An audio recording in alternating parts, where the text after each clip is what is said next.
Well, you lovely bunch of sluts, it is perpetual hype season, of course. We have Return to Innistrad coming up, but they just couldn't fucking help themselves. So Wizard have dropped an announcement on us, as I talked about in a video yesterday, for Jumpstart Historic Horizons. Yes, the name is weird, but it kind of makes sense. So today I'm going to talk about the new mechanics from the set and the roundup of the previews as of time of recording on Tuesday, just after midday. So let's just jump into it. I'll share some thoughts and some opinions and we'll go from there. Some of you might have already seen my short talking about Davriel, Soulbroker, a 4-mana planeswalker that starts with 4 loyalty until your next turn whenever an opponent attacks you or planeswalker you control, they discard a card. If they can't, then sacrifice an attacking creature. Yeah, that's the uptick. The downtick for 2 is accept an offer, accept a condition. I'll come to that in a moment. And it's -3. It's not really an ultimate. It's actually just a kill spell. Pretty reasonable commander that can protect itself. I say protect itself. It makes your opponent have to attrition themselves to be able to threaten him. He can kill things when he comes down. And his -2, well, we can't really. I'm not going to spend any time going through it here, really. Here's a list of the conditions and the offers. Whether or not when you activate it you get 3 of each or 4 of each or 2 of each or whatever to pick from, I don't know. I don't know exactly how Arena's going to interface it. Basically, this card has more text than you've ever seen in a Magic card before. It's going to be impossible to play around because your opponents can get random options from the offers and the conditions, and there's like fucking 5 or 6 of each. Honestly, I don't hate the idea of what it's doing, but I dislike an already complex card that is already difficult to understand because it's a planeswalker. Like, how powerful is this? Is it a threat? Do I need to attack it? Do I need to answer? All these questions you get with planeswalkers anyway are just agitated almost. It becomes much more of an issue when you've got a -2 that can draw from a random pool of things. I think the cognitive load that this brings to Magic the Gathering, it's very high. I've been playing a lot of Warhammer lately. I know what it feels like to try and play a game at a good pace as well, and, you know, get your reps in and stuff, whilst trying to understand loads of rules that aren't inherently in front of you or take a bit of reading. And this is another example of that. Hopefully these are few and far between. We're not going to see a massive amount of these. I like the space. I think it needs to be used sparingly. Is the card good? I don't fucking know. I'm not going to read all this stuff. What am I, a book scientist? On to the next, new mechanic. We have Mana Guardian here. Mana Gardener? If only it was a gardener that gardened manas. This thing is actually created by Davriel as one of his offers, I think. Maybe I read that. Maybe I read it in a book last night. Who knows? It's very confusing these days. It's a 4/3 for 3. When it dies, each player seeks a non-land card with mana value 2 or less. So it's an overrate beater that basically affects you and your opponent when it dies with a positive effect. Now, seeking is where you will randomly tutor for a card that meets the condition said in the text. So here you would, upon death, get a card put into your hand from your library that is a mana value 2 or less. It used to be CMC. Mana value 2 or less, but your opponent would too. So there's downside, there's upside. The seek mechanic is interesting. Again, it is a cool way of using the digital space because obviously you can't seek a random card from your library. To make that work physically in an actual physical game of Magic the Gathering would be very, very difficult. What I do like about this though is that you can kind of you can cheese it or build into it in a way to reduce the RNG. So for example, if you have a deck where the only 2 CMZ or less card is a card that you always want to tutor up, let's say hypothetically, it's not going to happen in this format, but a Black Lotus, for example, in Cube, then when this dies, you always get the Lotus put into hand. So I like cards that have RNG, but you can build your deck around moving away from that RNG, similar to how Cascade has been used to abuse Living End for many, many a year in other formats. Next up from the Davriel deck of Jumpstart is Dimirs Withering, a 1-mana target creature gets -1/-2. Seems like a reasonable little limited removal spell, but actually it has a new word on it, a new keyword, a new mechanic, perpetually. Perpetually doesn't just describe the current hype season of Magic the Gathering, which is ongoing and will never end, because in the grim dark future there is only perpetual hype, but it also describes the state effect that this applies, or what it does to change the characteristics of a card. It remains between zones.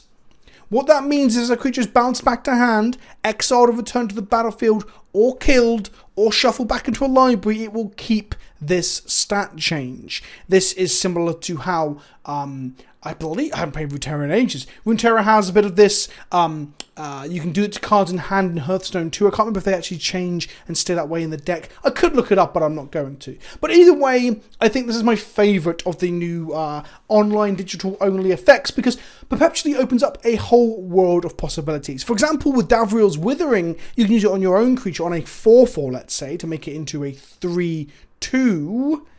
Yeah, that's right. And then you'll be able to bring it back with a card that brings back toughness 2. This won't actually work with Revelark, because Revelark cares about power, not toughness. But that's an example of this. Or, for example, you put this in your own creature, it gets shuffled into your library, and you can recruit it back with one of the recruiters. There's a world of possibility for interesting things that are opened up here that could never have been the case in actual paper Magic. So I think that's a good space to explore. If you are sat there angry at me for not being angry at this, well, don't be angry, but I'm not keen on this being a main thing in the main formats of Magic the Gathering. I made a video on this yesterday saying I don't think Historic is really the place for that, but I don't want to labour that point today because the world keeps spinning and we've got to keep moving. I guess you get off the train or shut the fuck up. I don't know. But there's a video yesterday that I talked about this. I'll put that in the cards. You can check that out if you are still angry and want to hear your anger validated by a creator like me. Another example of this perpetual effect is Lumbering Light Shield, a 2-mana 1/4 that I wanted to highlight because it feels like a D&T card.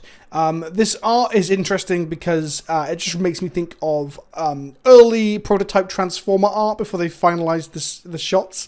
But I'm not here to criticise art. It's not criticism. I just think of it, it looks like someone's blocked it out and it's going to get filled in with more stuff later on. Anyway, Lumbering Light Shield enters the battlefield. Target opponent reveals an online card at random from their hand. It perpetually gains the spell cost 1 more to cast.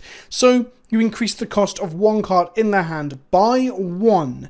However, it is random and that bums me out. This card could have been reveal hand, pick 1, it costs 1 more. I mean, it's 1 less mana than Elite Spell Mage or whatever it was, and I mean, you've got cards like Kite Sail, Freebooter, and Tide Hollow Scholar at 2 mana that do similar effects to this. I guess it is a 1/4, so it's got a very defensive stat line, but I think this could have been not random to actually make it powerful enough to play into some historic version of D&T. Don't forget, with this set introducing 780 plus cards to historic, we might actually see Leonin Arbiter or Aether Vial. They're cards that I would like to see enter Historic, but that's a whole different video. Finally, the last new mechanic is Conjure. So Tomb of the Infinite is a good example of this. A 3-mana artifact, legendary of course, that says blue, tap it, conjure a random card from the Tomb of the Infinite spellbook into your hand. It perpetually gains, oh, double whammy here. You may spend mana as though it were mana of any colour to cast this spell. Power level aside, what Conjure does is it creates a copy of a card and puts it into your hand as a card in your hand. We're not talking token creatures here. We're not even talking copies of spells in the stack. We're talking a physical copy that goes into your hand. So in this case, as you can see in the artwork, Lightning Bolt and Ponder are in the spellbook. As we also know, I think Tropical Island is one of the other ones we know of. Now, some people are telling people on Twitter and Reddit and Discord and stuff that Tropical Island's in the set. I've had this come up 3 times now in Twitch chat and on my Discord and things. Tropical Island is not in this set. Well, it is technically, but it's not a card you can open and put in your deck. It is a card that is conjured. I believe it's by Tomb of the Infinite, but I'm not 100% sure. It is definitely conjured elsewhere, but Ponder is one of the cards that is conjured by this. So I find this kind of mechanic super interesting. I'm fine with it, honestly, in a digital space. Tomb of the Infinite, though, bums me out from a power level perspective that blue can now create lightning bolts that can then be cast for 1 blue mana. That feels completely outside of its colour pie and a bit of a joke when they've been so stringent about what white can do in its colour pie. The other thing here is that I imagine if some of the spells are really, really powerful, I mean, lightning bolt's a pretty powerful card, for example. So is Ponder. There's a reason Ponder was banned in Modern and Lightning Bolt was never been put into like Pioneer and stuff. But the whole point I'm getting at is that the power level of this is very high if it spawns the exact card you need at one time. So I think this card is very, very good. Only if there are some cards you can randomly whiff on does it really balance it out. And then we're in proper RNG town. And that's another thing about all of this that I wanted to touch upon here as well, is that I have spent the last couple of weeks around Adventures in the Forgotten Realms. Do you remember that set that came out, Adventures in the Forgotten Realms? Do you remember it? Yeah. distant memory now, right? But I've spent a lot of time defending that the D20 mechanic was not pushed, and it was safe, and it was not a problem. And then they're like, ha, hold my fucking beer. And they release a shit ton of true RNG Hearthstone-style stuff, really, with this. And the comparisons I was making with Hearthstone earlier in the week was not because of the RNG. I didn't expect these to be so RNG-orientated. I was more referencing cards you just can't make in paper. Things that shuffle copies of your opponent's deck into your deck, like in Hearthstone. But lo and behold, here we have a card that generates random spells from a selected table and puts them into your hand. It feels pushed for Blue's Colour Pie as well, and it bums me out a little bit. Next up on the previews, we've got Esper Sentinel, Nettle, Cyst, and Thought Monitor. Now, if you're thinking, isn't this like 3 of the good rares from the whole entire draft archetype of Modern Horizons 2? You would be correct. Historic Horizons has a ton of stuff from both Modern Horizons 1 and Modern Horizons 2 in it. Historic is going to be absolutely, what's the word I'm looking for? Unrecognizable by the time this is all finished, because they're injecting so much stuff into the format. It's also going to make it, in some ways, easier to get into, because you can just jump in with 40 wild cards or whatever and build a new deck and get into the new archetypes, but also kind of difficult to get into in other ways too, right? Because there's just going to be so much going on. So many seismic shifts in metagame and environment. You may have just bought into a deck, and that deck is just not going to be good now that they've launched 780 plus cards into the format. Either way, I like all of these cards. I think the fact that there's going to be an Affinity deck in Historic is very sweet. I want to play it, but ultimately I probably won't be playing a huge amount of Historic on the channel because I can't rent the decks, and the format is too fucking expensive. Thought Monitor is probably one of my favourite cards from Modern Horizons 2. Enjoyed it a lot playing in Modern and Legacy in the Affinity decks there, but I could rent outside of a predatory economic system. Next up, we have Sarcan, Wanderer of Tashiv, a 4-mana Planeswalker that upticks to, perpetually give dragons in your hand like an added rule of text saying this spell costs 1 less to cast, and it makes all of those cards in your hand cost X, colourless X, where X is the spell's converted mana cost, or mana value, as we call it now.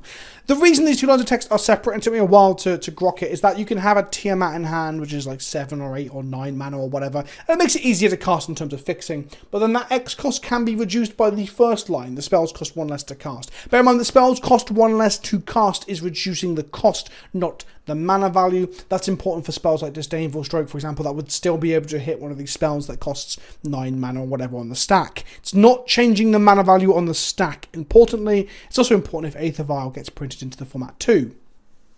For its 0, it conjures a Shivan Dragon to hand, which is a pretty cool classic way of showing off the conjure thing. I love how there's several cards in the set that are conjuring classic iconic cards like Bolt, Ponder, Dual Lands, and Shivan Dragons. I do like that. Also, this doesn't seem to be stepping on the toes of other people's colour pie, so I like that even more than the stupid fucking book.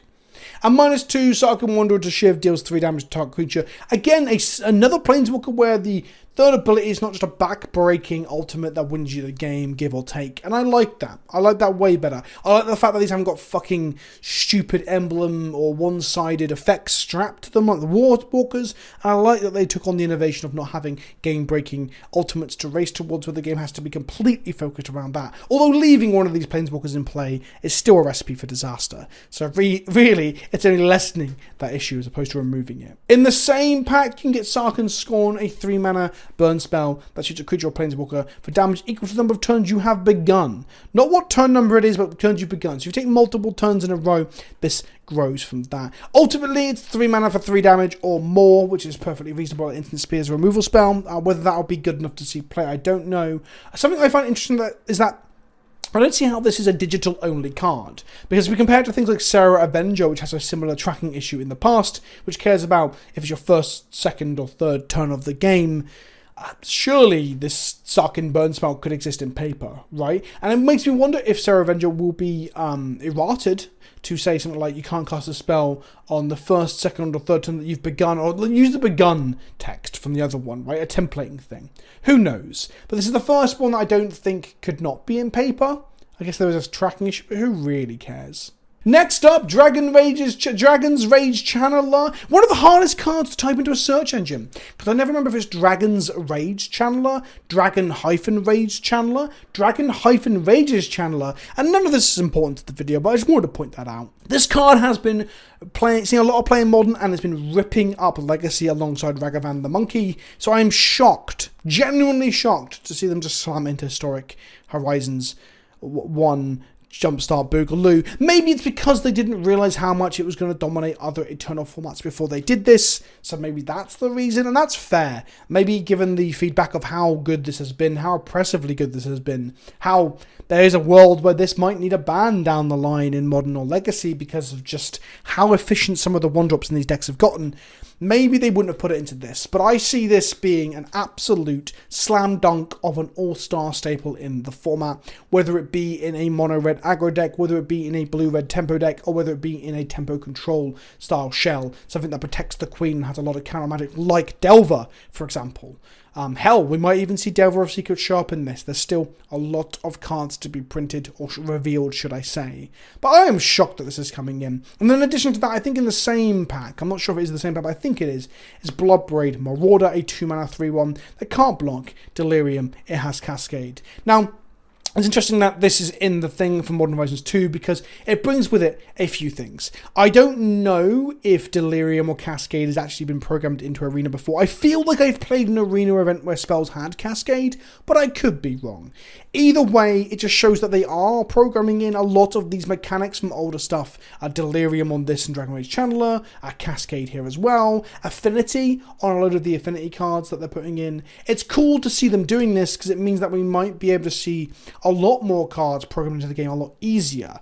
One of the arguments is that for the reason why we can't go back to Modern or Legacy on Arena is because it's too difficult to get all the cards in. I'm no computer expert, but I'm pretty sure if you have the shell, the framework of how the rules interact with each other, then getting the cards in becomes a lot easier, especially as they're skimping on animation and sound effects, as we saw with Events in the Forgotten Realms and stuff like that as well, where a lot of the legendaries don't really have their own unique sound effect or any of that shit either. So if you've got the card art, you've got the framework, you've got the mechanics programmed into the system in which you're implementing them, I could see that a progression back to the older formats could be a lot quicker. But ultimately, what the fuck am I talking about? Like, do we really expect them ever to go back like that when they're doing this to Historic?